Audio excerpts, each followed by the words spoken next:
Have you ever had that strange feeling that you're just playing a part? That the person staring back at you in the mirror with all the stress, the dreams, the baggage isn't the real you? That little flicker of doubt isn't just you daydreaming, it's a crack in the reality we take for granted. According to one of the world's most profound spiritual texts, the Bhagavad Gita, that gut feeling is pointed to a truth so much bigger than we can imagine. What if I told you that you are not your body, that you are not even your mind? What if you really are is timeless, unbreakable, and totally free? In this video, we are cracking open the 7 spiritual truths from this ancient guide that will shatter your everyday reality and introduce you to the immortal you. Stick with me because the 7th truth is the one that changes absolutely everything.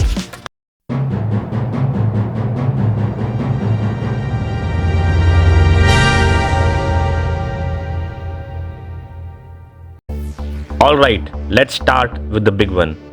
The Bhagavad Gita doesn't suggest, it declares, you are not the physical body you are currently leasing. You are the Atman, the eternal, indestructible self. As Lord Krishna tells us, the soul is neither born, nor does it ever die. It is not destroyed when the body is destroyed. The best analogy is a set of simple clothes. You wear them for a while, and when they get old and worn out, you toss them and grab a new outfit. The person wearing the clothes doesn't change, right? In the same way, the soul simply slips into a new body when the old one is done. This is the essence of reincarnation. Just letting that one sink in is the antidote to our deepest fear, death. When you truly get that, your essence can't be touched, harmed, or destroyed. A whole new level of peace becomes possible. All the anxiety about getting older, the grief we feel, the fear of simply ceasing to exist, it all stems from a case of mistaken identity. We have confused the costume for the actor, but you are not the costume. You are the pure, conscious energy that gets a front row seat to the drama of life without ever getting lost in it. Realizing this is the first giant leap toward real freedom.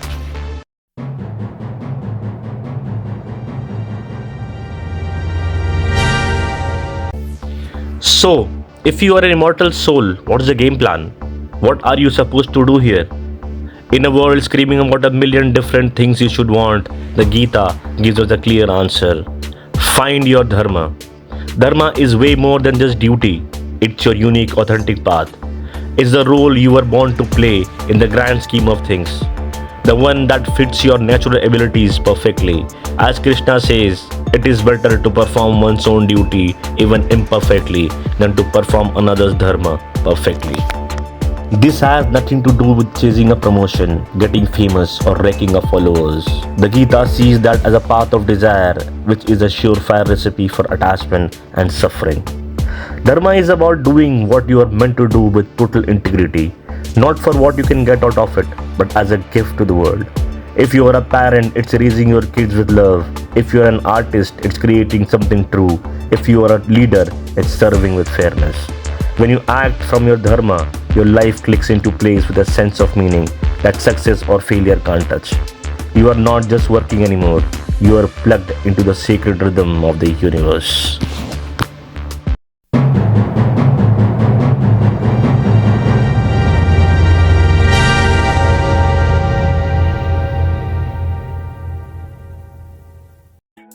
This next one is a total game changer for your day-to-day life. It's called Karma Yoga, the path of self-action. Lord Krishna lays it out plainly in the famous verse 2.47. You have a right to perform your prescribed duties, but you are not entitled to the fruits of your actions. Let that sink in, because this doesn't mean you shouldn't have goals or that you should just phone it in. It means you have to cut the cord of obsession with the outcome. Think about a passionate gardener. Her dharma is to prepare the soil, plant the seeds, and tend to her garden with all her skill and love. Whether she gets a huge harvest or a tiny one because of freak hailstorm is out of her hands. Her joy and fulfillment come from the act of gardening itself, done with care. When we chain our happiness to the results, the praise, the money, the win, we put ourselves on a miserable roller coaster of anxiety and disappointment. But when you do your work selflessly, offering the result up to the universe, you break free from the chains of karma. Your actions, free from the weight of expectation, become a form of motivating meditation, leading you straight to inner peace. We are only getting started, and things are about to get even wilder as we look at the nature of reality itself. If this is resonating with you, do me a favor and hit that subscribe button and turn on notifications so you don't miss what's next. And I really want to know which of these first three truths is hitting you the hardest. Drop your thoughts in comments below. Your perspective is a huge part of this conversation.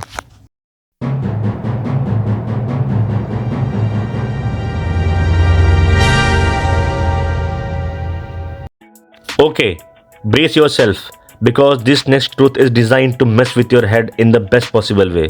The Bhagavad Gita teaches that the physical world we experience is under the influence of Maya. Think of Maya as a powerful, cosmic spell that makes temporary things seem permanent and illusions look like the ultimate reality. It is like getting so completely lost in a movie that you laugh and cry, even though you know deep down it is just light and sound. In verse 7.14, Krishna calls his divine energy of his difficult to overcome, but adds that those who take refuge in me alone cross over this illusion. Maya's main trick is to make us forget our true spiritual identity, the Atman, and instead believe we are our temporary bodies and minds. This case of mistaken identity is the source of all our pain. It creates the illusion of separation, good versus bad, pleasure versus pain, me versus you, and traps us. The world isn't the problem. The problem is a distorted lens we are seeing it through.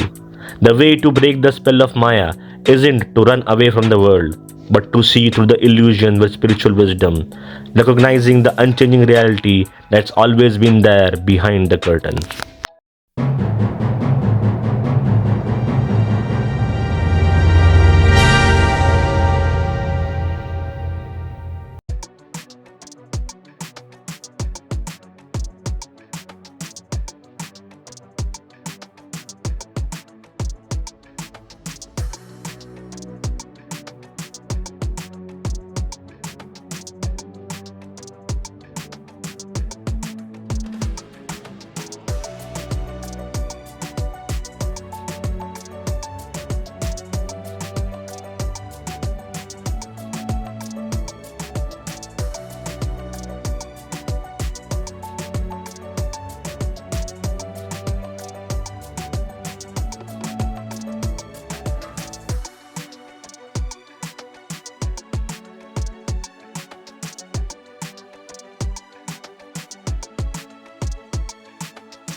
And that brings us to our final truth, the one that puts it all into perspective. What is the ultimate point of this cosmic journey?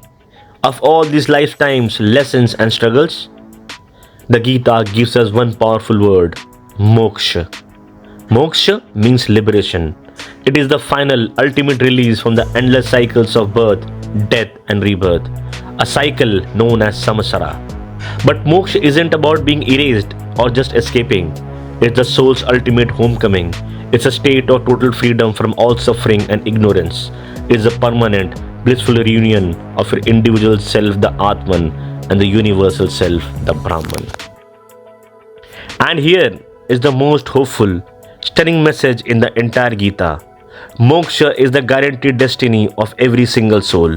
As Krishna promises in verse 2.40, on this spiritual path, no effort is ever lost and no harm is ever done. Even every little of this Dharma saves a man from the great fear. The road can be long, stretching across many lifetimes, but every good deed, every moment of selfless action, every prayer moves you closer to home. Moksha is the universe's grand promise to you, an assurance that all of this is leading somewhere beautiful, to a state of perfect and unbreakable freedom. So let's just recap. You're not your body, you're a timeless soul. Your real purpose is found in selfless duty, dharma, and not in selfish desire. True freedom comes from acting without being hung up on the results. The physical world is a grand illusion, Maya, that hides the ultimate reality. There are many valid paths to that reality. The divine is in everything, including you. And your final destination is always liberating, moksha. These aren't just cool philosophical ideas to debate. They are a direct challenge.